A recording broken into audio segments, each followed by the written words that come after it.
Of course, we love our native red buds, but just as they are beginning to fade, we have the flowering dogwood, which is also a native, to take center stage. So you can see how beautiful it is. It's a nice flowering tree that really helps transition us from spring into those summer months as it starts to bloom at the end of March, early April.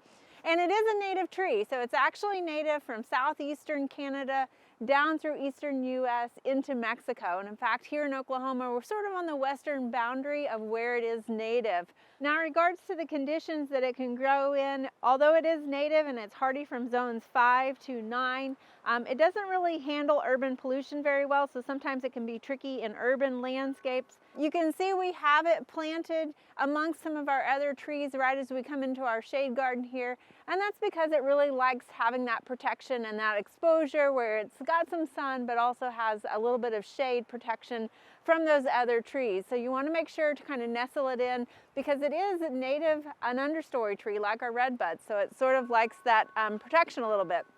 Now you can see it produces what looks like a beautiful white flower, but these are not actual flowers or petals. These are actually bracts, which is a modified leaf. The actual flower is a cluster right here in the center, and these will eventually get pollinated, and later on in the fall they will turn into a cluster of little red berries, which are a nice fruit for the songbirds actually. So again, it adds to not only the wildlife, and then also later on in the fall when we've got our leaves on there, those green leaves will then transition to kind of a burgundy leaf, again adding to that year-round interest of this tree. I mentioned the bracts here. They come in either white to ranges of pink, so there are a lot of cultivars on the market to give you that specific color of pink that you might be looking for, or the white selection that you might want. They have some that are light pink all the way to a really dark rose colored pink as well.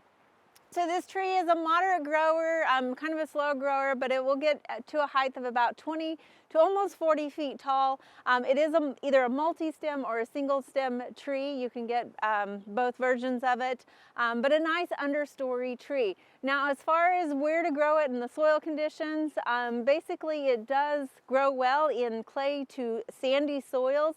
However, it does like a lot of organic matter and needs good drainage. Also, it can handle a slightly acidic pH all the way to a neutral pH as well. So when you're looking to add flower power into your landscape, don't forget to include some trees also, like the flowering dogwood.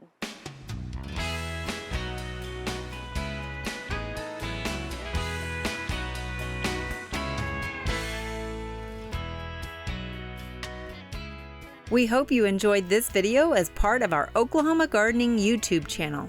You can also find even more videos on the OK Gardening Classics YouTube channel. And join us on social media for great gardening tips, photos, and discussion.